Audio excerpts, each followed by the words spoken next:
start with the situation in Sudan.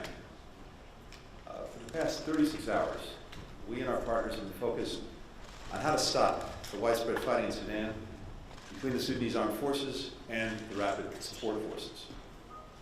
Indiscriminate military operations have resulted in significant civilian deaths and injuries and are recklessly endangering Sudanese people, diplomats, including U.S. personnel, and humanitarian aid workers.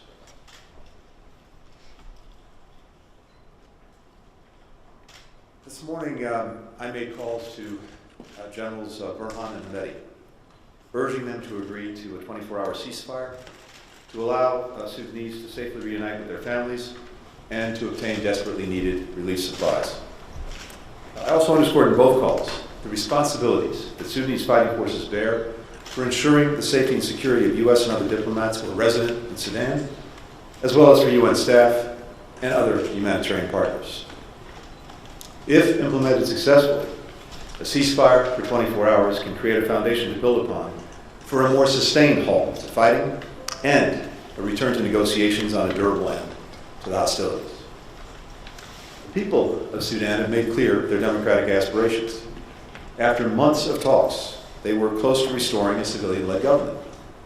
We remain committed to helping them achieve that goal. At the same time, we will take all appropriate measures to ensure the safety of our people. Now, we just finished up a marathon couple of days during which the G7 foreign ministers came together to address some of the most consequential issues confronting our countries and people all over the world. I want to thank our Japanese hosts, and especially my friend, Foreign Minister Hayashi, for the warm hospitality and for his leadership. Together, we have strengthened the centrality of the G7 as the steering committee of the world's advanced industrial democracies and deepened ties with other countries around the world. And together, we emerge from this ministerial more globally engaged than ever. A major theme of this G7 is how our nations can leverage our strengths to work with our partners to deliver better futures for people around the world, to focus on the issues of most concern to them in their daily lives. And this means combining our political and economic muscle and our development dollars, yen, euros, and pounds, to support countries on every continent in meeting their food, energy, climate, infrastructure, and technology challenges. It means shaping a more inclusive international system, including with UN reform, making the international financial system more responsive to the actual needs of countries, and finding new formats for consultation that welcome more voices. It means offering more countries better, more sustainable, and more equitable ways to prosper while respecting their sovereignty. From Central Asia to the Pacific Islands to Africa, Latin America, and the Middle East, our goal is to offer leaders and citizens better choices, free from coercion, unsustainable debt, and malign influence. We also discussed a range of challenges to our shared vision for a free, open, secure, and prosperous international system. The most immediate challenge, of course, is Russia's ongoing war of aggression against Ukraine. Yesterday, we recommitted to Ukraine with the security and economic support that it needs today to defend its sovereignty and people, and for the longer term, to ensure that Ukraine doesn't just survive, that it thrives, and that Russia is deterred from further aggression. This includes continuing to tighten sanctions and export controls, putting that pressure on Russia to limit its ability to wage its war, cracking down on sanctions evaders wherever they hide, rejecting Moscow's nuclear blackmail, and ensuring accountability for war crimes. The G7, from the get-go, has led the world in galvanizing and sustaining support for Ukraine. Now, as Ukraine prepares to launch a counteroffensive to take back its land, to liberate its people in occupied territories, to stop the missiles, bombs, and drones which continue to rain down on its civilians, we stand with Ukraine. And when the inevitable voices, led by a Russia that is losing its war of conquest, talk about avoiding escalation or call for Ukraine to stop reclaiming its own territory, we will remind the world who is the aggressor and who is the victim, who has 20% of its land occupied by enemy forces, whose children are being disappeared, and whose civilians are being killed and left in mass graves. At the same time, Russia is again blocking Ukraine's grain from reaching the world, spiking food prices for people everywhere. The last few days, no ships have gotten out of Ukraine, and more than 50 have been blocked from going in to load up. Countries around the world depend on this life-saving grain. Russia is breaking its promises to them. We also discussed China. All of our nations have consequential relationships with Beijing, and a number of G7 colleagues have recently visited. What struck me in hearing the readouts of those conversations is that we are resolved and united in the need for candid discussions with Beijing about its unfair trade practices, its actions that undermine the international rules that all nations benefit from, and the risks if it breaks its word and starts arming Russia. And of course, we're united in making clear to Beijing our opposition to unilateral changes to the status quo of Taiwan. We're also equally committed, individually and collectively, to constructively engaging with Beijing if it chooses to contribute its efforts to address shared global challenges. That is what the world expects of responsible powers. At this ministerial, we also focused on nuclear proliferation. I'm grateful to Japan for the high priority that it has placed on countering nuclear threats, including from the DPRK's dangerous ballistic missile launches, Iran's expansion of its nuclear activities, including the operation of advanced centrifuges, the accumulation of highly enriched uranium, for which it has no credible civilian explanation or purpose, Russia's New START suspension, and irresponsible nuclear rhetoric, and the PRC's opaque and rapid buildup of its own nuclear arsenal. These actions only strengthen our determination to address nuclear dangers. We're also focused on the threat posed by synthetic opioids. Our communique speaks to our collective commitment to developing and implementing solutions to this crisis, and we will continue to cooperate closely. Indeed, we will strengthen that cooperation, addressing illicit financing, disrupting trafficking networks, supporting public health responses, and more. So it's been a very productive and important few days, which lay the groundwork for the Leaders' Summit in Hiroshima in a month's time. And I commend to you the joint statement that we issued, or will soon issue, reflecting the work that we've done. With that, happy to take some questions. All right, we'll take 4 questions. First, Nike Ching from Voice of America.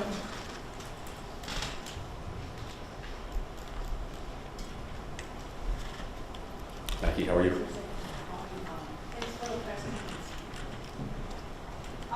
Sudan, can you provide more details on reports that the U.S. Embassy vehicle was targeted in Khartoum, which means your actions were targeted, and what's your plan to ensure the safety and security of U.S. citizens and diplomats? Is there a plan to evacuate the embassy there, given the newest developments?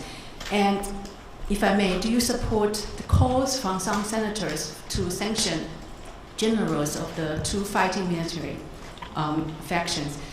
And finally, if I may, I'm Wall Street Journal reporter. Do you have more details on Ambassador Lynn Tracy's access to Evan Goffridge, given reports that a Moscow court is scheduled on Tuesday to hear an appeal on his case? Thank you. Thank you very much. With regard to Sudan, look, I'm limited in terms of the details and what I can get into from here, but I can confirm that yesterday we had an American diplomatic convoy that was fired on. All of our people are safe and unharmed. But this action was reckless, it was irresponsible, and of course unsafe.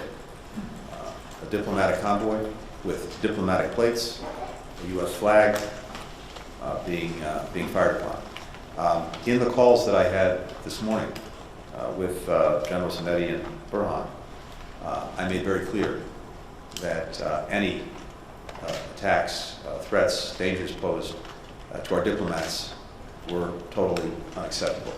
This particular incident is still being investigated in terms of understanding exactly what happened. The initial reports that we have is that it was undertaken by forces associated with the RSF. And again, I made very clear in my conversation with General Hamedi that any attacks that endanger our diplomats are totally unacceptable. And I shared the same with General Burhan. We have deep concerns, of course, about the overall security environment as it affects civilians, as it affects diplomats, as it affects aid workers World Food Program had to suspend its operations. 3 of its people were killed. That potentially has terrible consequences for the Sudanese people, who are in desperate need of the assistance provided by the World Food Program.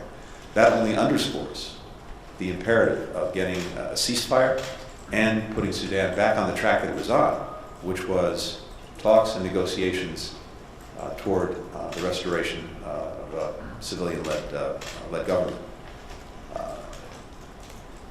We will continue to track this very closely and very carefully. My number 1 priority, of course, is the safety and security of our personnel.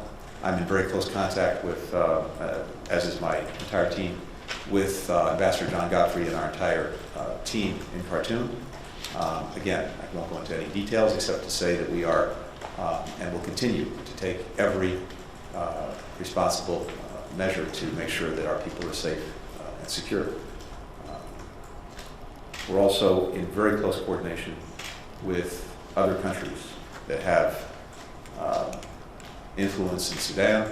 I've been on the phone with counterparts from the United Arab Emirates, Saudi Arabia, United Kingdom, to make sure that we're coordinating carefully. Our team as well has been in very close contact with the African Union, with other international organizations, again, to make sure that everyone is coordinated and that we are channeling the shared determination among the international community to get to a ceasefire as quickly as possible and to put Sudan back on the track of talks, negotiations, again, to restore civilian-led government in Sudan.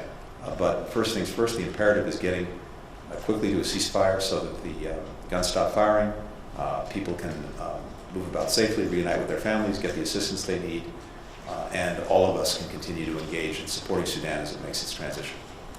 With regard to Evan Gershkovich, yes, Ambassador Tracy and our Chief Consular Officer were able to see Evan in prison in Moscow. I can report, based on what Ambassador Tracy has said, that he's in good health and good spirits considering the circumstances. We continue to call for his immediate release from this unjust detention. We'll next go to Tetsuo Shintomi with Kyoto News. Thank you, Secretary Blinken. I would like to ask on the nuclear disarmament and non-proliferation, which is of big interest among Japanese people. As you know, Japanese Prime Minister Kishida has expressed his hope to discuss on the world without nuclear weapon at a coming G7 leader summit. As you are wrapping up foreign ministers meeting here in Karizawa, do you feel any tangible progress toward that end?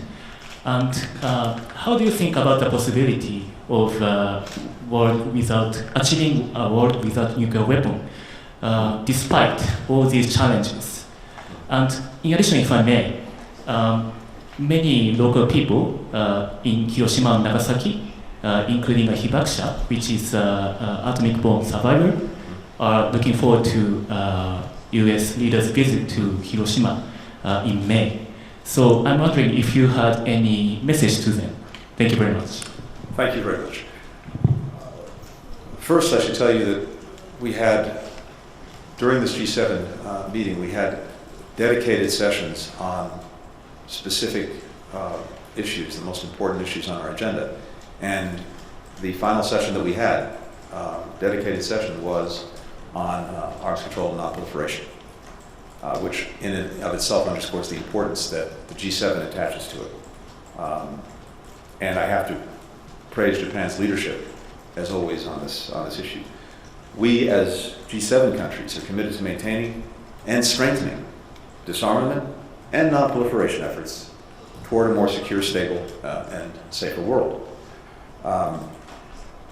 We'll be convening, as you noted, at a leaders level in Hiroshima, which, together with Nagasaki, offers the most powerful reminder of the unprecedented devastation and immense human suffering that the people of Japan experienced as a result of the atomic bombings in 1945.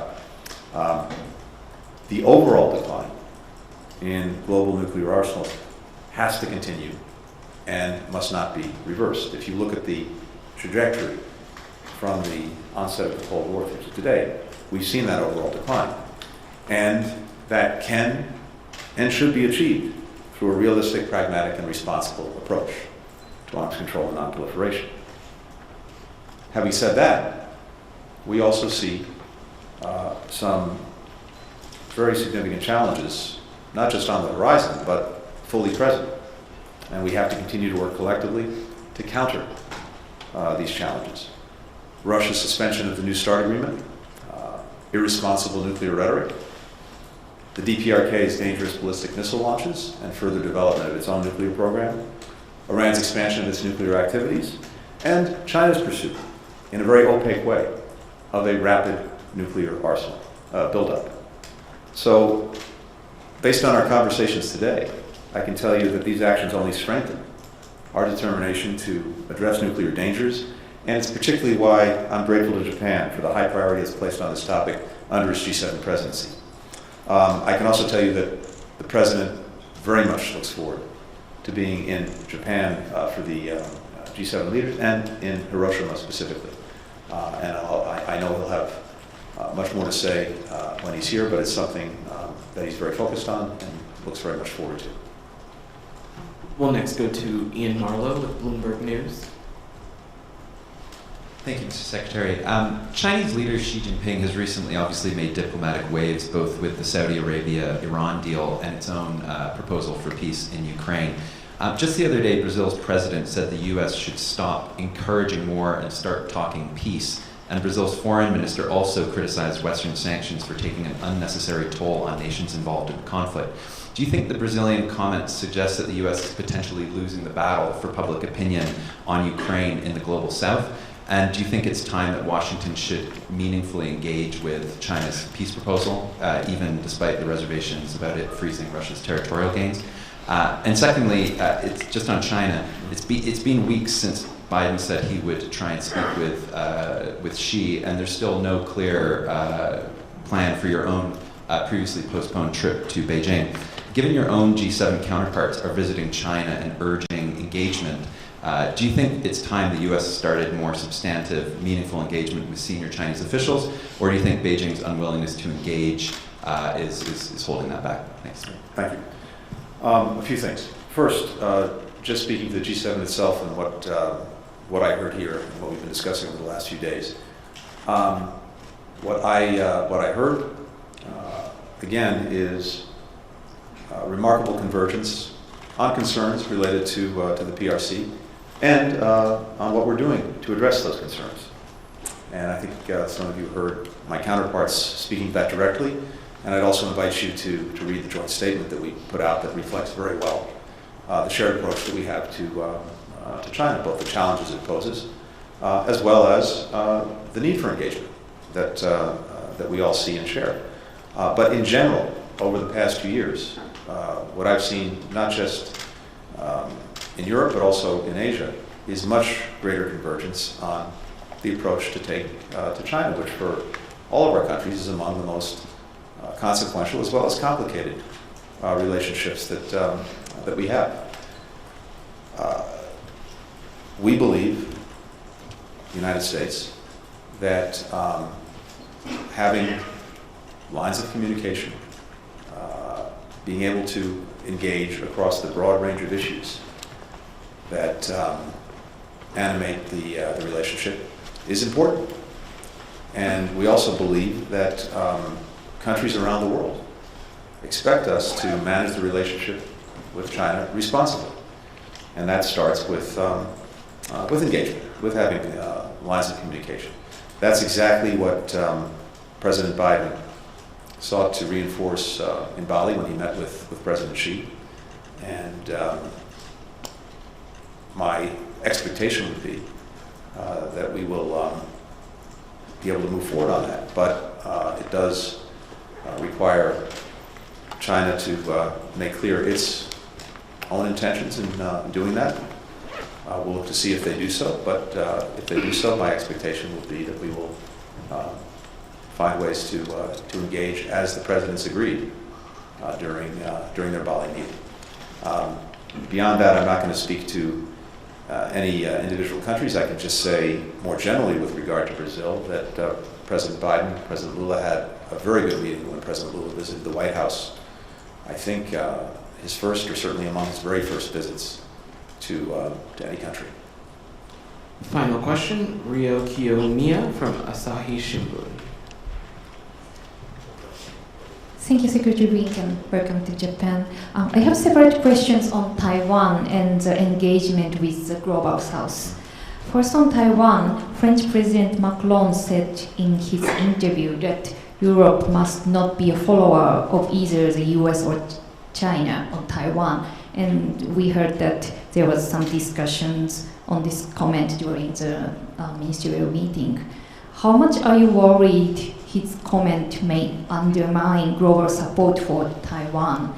And do you think they represent perhaps a small victory for Xi Jinping in China's effort to divide Europe and the US on foreign policy issues? And secondly, on the Global South, to address the challenges of Russia and China's influence in the developing world, how do you mean to offer an alternative to China by engaging more with the Global South? And also, what kind of role do you expect Japan to play in increasing engagement with the Global South? Thank you. Thank you very much. With regard to Taiwan, there is clear unanimity in the approach that we're taking with all of our G7 partners and many other countries around the world. And that is an expectation that any differences be dealt with peacefully and that neither side take any unilateral actions that would disrupt the status quo that preserves peace and stability. That is clearly what every single one of our G7 partners believes. I think it's reflected well in the G7 statement that we're putting out today. And again, a number of partners spoke directly to their views, to their country's views on the broader relationship with China and the more specific question of Taiwan. And as I said a moment ago, in my experience, we actually have not seen greater convergence at any other time in the approach than we see now, both with Europe as well as with key countries in Asia. With regard to what's called the Global South, I think if you look at the discussions that we had just over the last 2.5 to 3 days, the vast majority of the time was spent on looking at the issues that are actually affecting people's lives around the world and focusing, as I said, on how we can leverage our strengths to deliver actual solutions on the issues that, as I said, are having an impact on the lives of people around the world, as well as in our own countries. So look at what we spend our time focused on and developing concrete action plans on: food security, energy and climate change, health security, building infrastructure that addresses the needs of countries around the world, catalyzing more investment from the private sector, broader and more inclusive economic growth, international financial institutions that actually respond to the needs of countries around the world. That was probably 2/3 of the discussion that we had over the last 2.5 days, and I suspect that you'll see the leaders do the same when they meet in a month's time. And what this comes down to is that we as G7, as individual countries, along with many other countries that are not a part of the G7, want to spend our time, our focus, our resources on addressing these challenges and making it clear to countries around the world that this is not about asking or making them choose. It's about offering a good, indeed a better choice. And that's exactly what we've focused our attention on. Again, I invite you to take a look at the statement that we put out. I think it reflects it very well. And it's a very good prelude to the meeting that the leaders will have in a month's time. Thank you, everybody. Thank you. Thanks, everyone.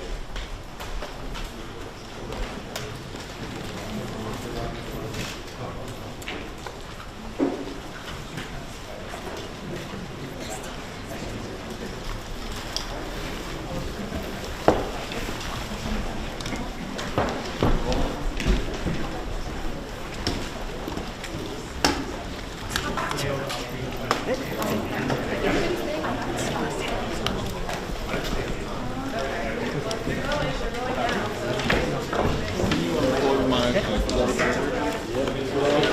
京のありがとうございます。